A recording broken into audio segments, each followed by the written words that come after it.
Assalamualaikum warahmatullahi wabarakatuh. Perkenalkan, nama saya Anissa Nurlestari. Di sini saya akan menjelaskan materi mengenai bagaimana seorang peneliti melakukan penelitian untuk menemukan solusi. Sebuah penelitian selalu berawal dari suatu masalah yang timbul di lapangan maupun suatu hal yang masih menjadi pertanyaan bagi peneliti maupun bagi masyarakat. Membuat penelitian berarti mencari solusi, jalan keluar, ataupun penyelesaian sebuah masalah yang dilakukan secara sistematis dengan menggunakan metode ilmiah. Cara peneliti melakukan penelitian untuk menemukan solusi yaitu: pertama, peneliti merumuskan masalah yang akan diteliti untuk ditemukan solusinya. Kedua, setelah masalah ditemukan, peneliti menentukan tujuan yang akan dicapai dari penelitian tersebut.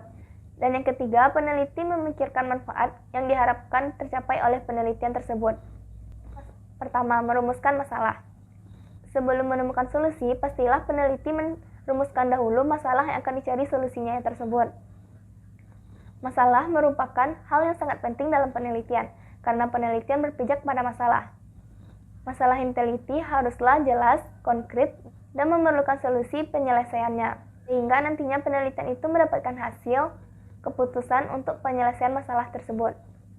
Untuk merumuskan masalah, ada beberapa sumber yang dapat digunakan. Pertama, untuk masalah formal dapat digunakan sumbernya yaitu sumber temuan dan rekomendasi peneliti yang dapat ditelusuri dari penelitian orang lain. Sumber analogi dengan mengadaptasi masalah dari suatu pengetahuan ke bidang pengetahuan lain dengan syarat kedua pengetahuan itu memiliki kesesuaian. Selanjutnya dengan cara renovasi yaitu mengganti suatu unsur yang tidak sesuai lagi dengan suatu teori untuk meningkatkan kebenaran teori tersebut. Sekian penjelasan dari saya, terima kasih. Assalamualaikum warahmatullahi wabarakatuh. Perkenalkan, saya Nonin Julia dengan nomor BP 1810813021. Di sini saya akan melanjutkan materi mengenai beberapa hal yang bisa dijadikan acuan dalam kita mencari sumber-sumber masalah. Poin ke B yaitu ada masalah non-formal. Masalah non-formal ini bisa kita lihat dari dua hal. Yang pertama ada konjektur, yang kedua ada fenomenologi. Apa itu yang disebut dengan konjektur? Konjektur ini merupakan permasalahan yang ditemukan secara naruliyah. Nah, secara naruliyah di sini maksudnya tanpa dasar-dasar yang jelas. Tapi ketika dasar-dasar tadi atau latar belakang dari permasalahan tadi bisa dijelaskan, maka penelitian tersebut bisa diteruskan secara ilmiah. Kemudian masuk ke yang kedua dari masalah non-formal tadi adalah fenomenologi. Nah, fenomenologi ini merupakan penemuan masalah-masalah baru yang ada hubungannya dengan fenomena yang bisa kita amati. Poin selanjutnya merupakan pengalaman dan juga literatur. Kenapa pengalaman menjadi sumber-sumber masalah bagi peneliti? Karena pengalaman itu merupakan sumber pengenalan masalah yang baik ya, karena diambil dari pengalaman seseorang dan diambil untuk sebuah penelitian. Kemudian ada yang dinamakan dengan literatur. Literatur ini merupakan cara kita menggali masalah melewati studi pustaka atau mencari informasi lainnya di media lainnya. Kemudian yang terakhir ada paper. Paper, personal, dan juga place. Apa itu paper? Paper ini mempelajari dokumen, buku, majalah, laporan penelitian atau juga penemuan sebelumnya. Kemudian ada personal. Personal ini melakukan wawancara atau diskusi dengan para ahli atau orang-orang yang ada pada lokasi penelitian tersebut. Kemudian yang terakhir ada place. Place ini mengamati daerah atau lokasi penelitian yang akan diteliti tadi. Sekian dari saya, terima kasih. Assalamualaikum warahmatullahi wabarakatuh. Perkenalkan, nama saya Firdausy Amalia, BP 1810811013. Hari ini saya akan menyampaikan materi selanjutnya, yaitu untuk menentukan permasalahan yang baik hendaknya memiliki karakteristik sebagai berikut. 1. Peneliti memiliki keahlian dalam bidang yang diteliti. 2. Tingkat kemampuan peneliti sesuai dengan tingkat kemampuan yang diperlukan dalam mencari solusi permasalahan penelitian yang akan dilakukan. Yang ketiga, peneliti memiliki sumber daya dalam penelitian yang akan dijalankan. Yang keempat, peneliti telah mempertimbangkan kendala waktu serta kendala lainnya yang ada di dalam penelitian yang akan dilaksanakan. Setelah masalah dirumuskan, dipecahkan, dan dicari solusinya melalui langkah-langkah yang sistematis di dalam sebuah penelitian. Bismillahirrahmanirrahim. Assalamualaikum warahmatullahi wabarakatuh.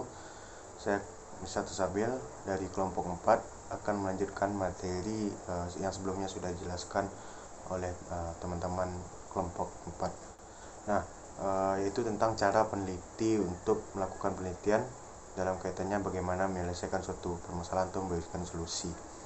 Nah, setelah melakukan langkah pertama tadi, yaitu merumuskan masalah, maka langkah yang kedua yang harus dilakukan seorang peneliti yaitu menetapkan tujuan dari penelitian tersebut.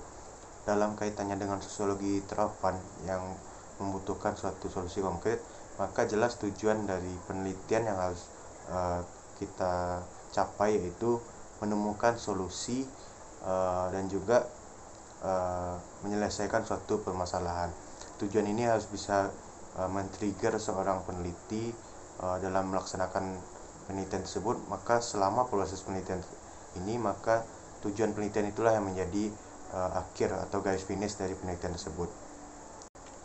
Dan indikator penelitiannya tentu bisa kita lihat. Jikalau tujuan tersebut berhasil dicapai, maka bisa dikatakan penelitian tersebut berhasil. Nah, setelah kita merumuskan tujuan dari penelitian, maka selanjutnya itu menetapkan apa saja sih manfaat dari penelitian yang kita lakukan. Manfaat ini muncul sebagai hasil dari tercapainya tujuan penelitian yang telah kita lakukan.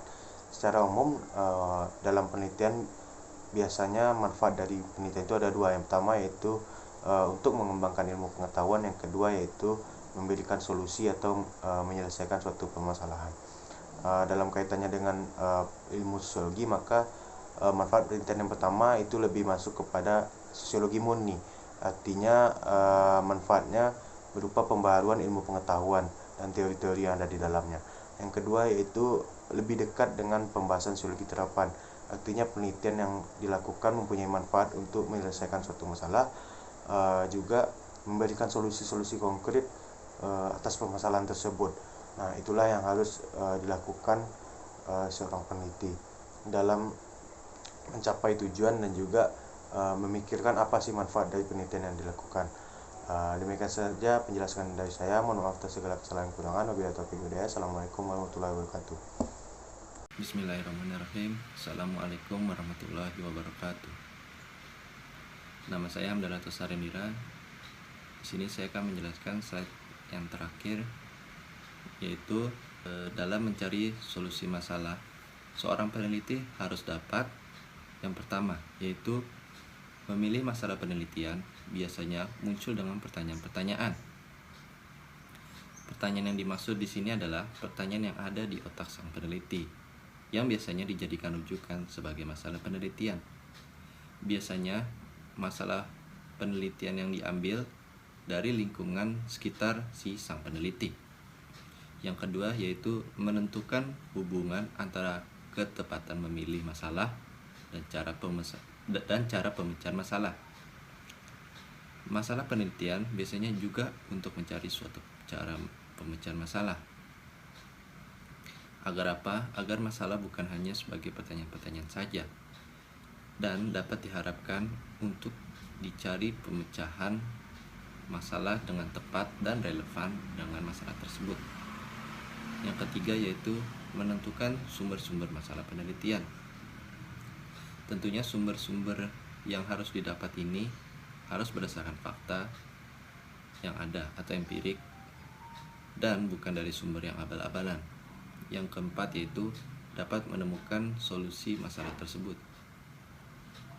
Masalah penelitian harus segera ditemukan solusinya, agar suatu masalah tersebut bisa diharapkan dapat dikurangi ataupun dapat dihilangkan. Sekian presentasi dari saya. Assalamualaikum warahmatullahi wabarakatuh.